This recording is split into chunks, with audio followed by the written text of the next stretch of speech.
Assalamualaikum warahmatullahi wabarakatuh. Perkenalkan, nama saya Lismayanti, NPM 2011070171. Program studi Pendidikan Islam Anak Usia Dini, kelas C. Di sini saya akan melaksanakan ujian tengah semester Filsafat Pendidikan Islam dengan dosen pengampu Ibu Indah Agung Suprapti, Magister Pendidikan. Di sini saya akan menjelaskan apa itu pengertian filsafat pendidikan Islam dan peranan serta ruang lingkup filsafat pendidikan Islam menurut pendapat saya. Pengertian filsafat pendidikan Islam secara harfiah, kata filsafat berasal dari kata philo yang berarti cinta dan kata sophos yang berarti ilmu atau hikmah. Dengan demikian, filsafat berarti cinta terhadap ilmu atau hikmah. Terhadap pengertian seperti ini, Al-Syaibani mengatakan bahwa filsafat bukanlah hikmah itu sendiri, melainkan cinta terhadap hikmah dan berusaha mendapatkannya, memusatkan perhatian padanya dan menciptakan sikap positif terhadapnya. Selanjutnya, ia menambahkan bahwa filsafat dapat pula berarti mencari hakikat sesuatu, berusaha menautkan sebab dan akibat, dan berusaha menafsirkan pengalaman-pengalaman manusia. Peranan filsafat pendidikan Islam. Filsafat pendidikan Islam sebagai bagian atau komponen dari suatu sistem. Ia memegang peranan. Peranan filsafat pendidikan Islam adalah mengembangkan filsafat Islam dan memperkaya filsafat Islam dengan konsep-konsep dan pandangan-pandangan filosofis dalam bidang kependidikan. Dan ilmu pendidikan pun akan dilengkapi dengan teori-teori kependidikan yang bersifat filosofis Islami. Secara praktis dalam prakteknya, filsafat pendidikan Islam banyak berperan dalam memberikan alternatif pemecahan berbagai macam problema yang dihadapi oleh pendidikan Islam yang memberikan pengarahan terhadap perkembangan pendidikan Islam. Yang pertama, filsafat pendidikan Islam menunjukkan problema yang dihadapi oleh pendidikan Islam sebagai hasil dari pemikiran yang mendalam dan berusaha untuk memahami duduk masalah.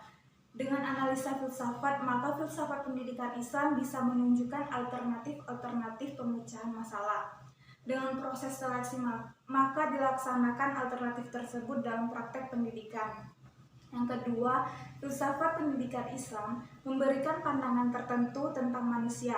Pandangan tentang hakikat manusia tersebut berkaitan dengan tujuan hidup manusia dan merupakan tujuan pendidikan menurut Islam. Filsafat pendidikan Islam berperan untuk menjabarkan tujuan umum pendidikan Islam dalam bentuk-bentuk tujuan khusus yang operasional, dan tujuan operasional ini berperan mengarahkan gerak dan aktivitas pelaksanaan pendidikan. Dengan demikian, peranan filsafat pendidikan Islam menuju kedua arah, yaitu pengembangan konsep filosofis dari pendidikan Islam yang secara otomatis akan menghasilkan teori-teori baru dalam ilmu pendidikan Islam, dan yang kedua, ke arah perbaikan dan pembaharuan praktek dan pelaksanaan pendidikan Islam. Selanjutnya, ruang lingkup filsafat pendidikan Islam.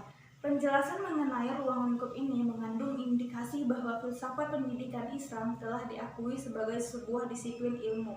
Hal ini dapat dilihat dari adanya beberapa sumber bacaan, khususnya buku yang menginformasikan hasil penelitian tentang filsafat pendidikan Islam sebagai sebuah disiplin ilmu.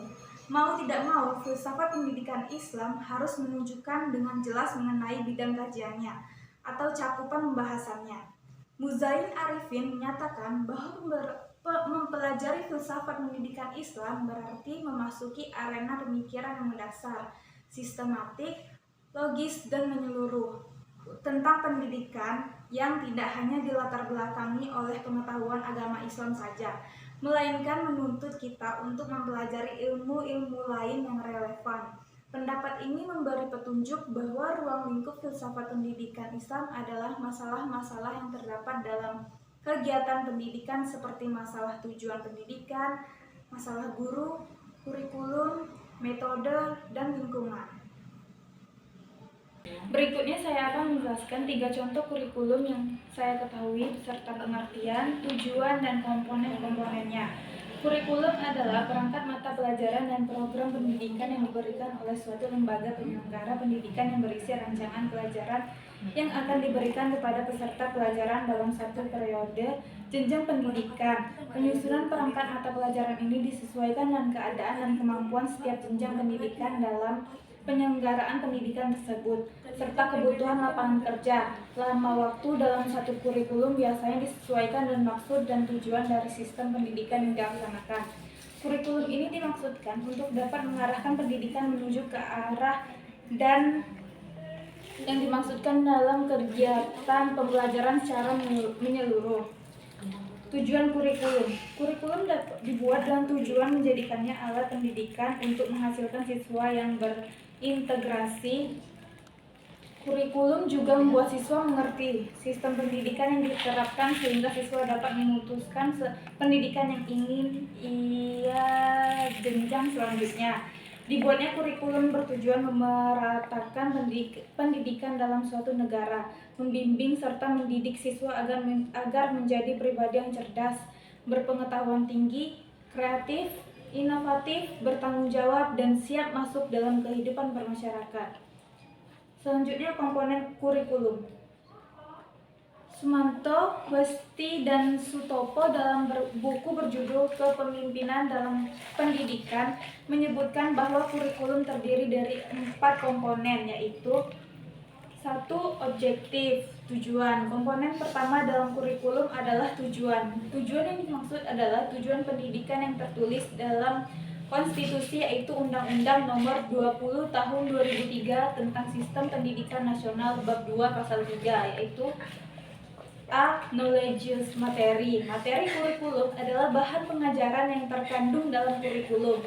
Penyusunan kurikulum sendiri tidak boleh asal, melainkan harus memerhatikan jenjang pendidikan juga beberapa aspek, seperti peningkatan agama, akhlak mulia, potensi, kecerdasan, minat peserta didik, tuntutan dunia kerja, dinamika perkembangan global, persatuan nasional, nilai-nilai kebangsaan, serta perkembangan ilmu pengetahuan, teknologi, dan seni.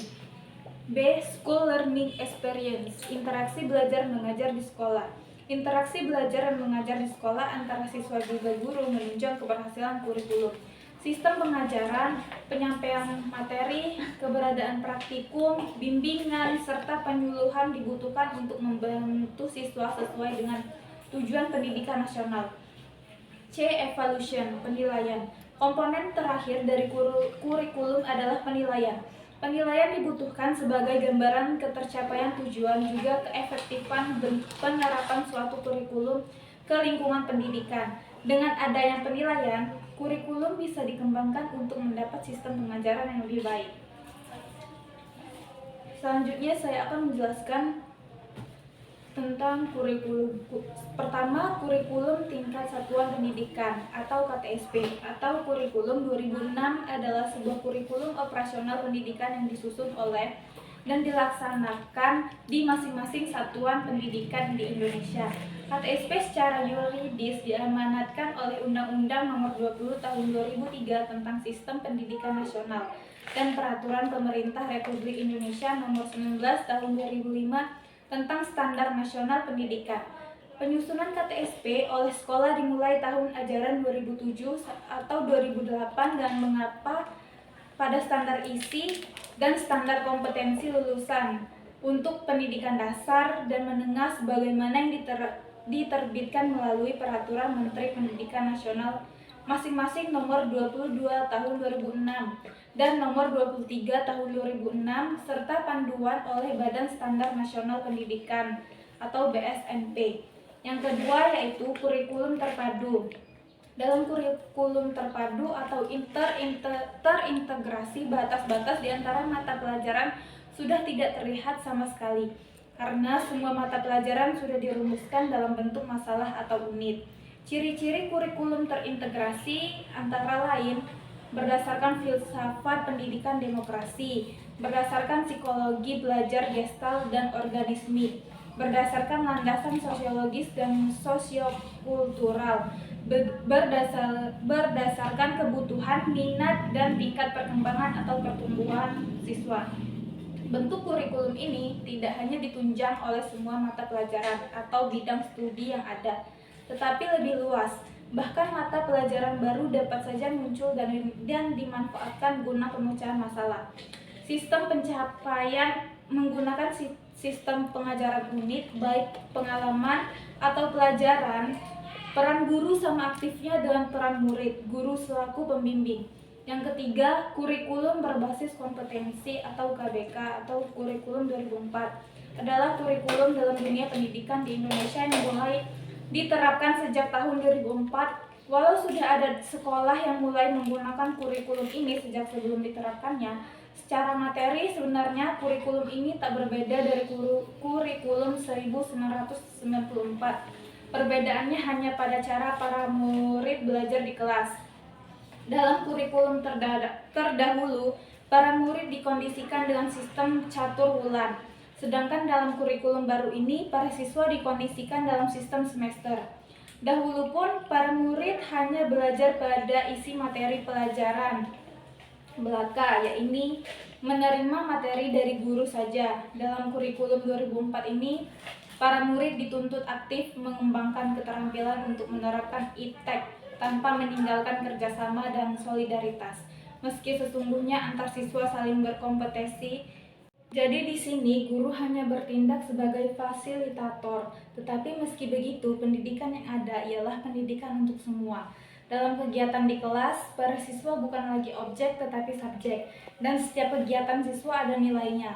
Mulai diberlakukan pula wajib pramuka sebagai nilai tambah ekstrakurikuler. Sejak tahun ajaran 2006 atau 2007, diberlakukan kurikulum baru yang bernama Kurikulum Tingkat Satuan Pendidikan, yang merupakan penyempurnaan kurikulum 2004. Baiklah, sekian penjelasan materi UTS Filsafat Pendidikan dari saya. Apabila ada salah kata, saya mohon maaf.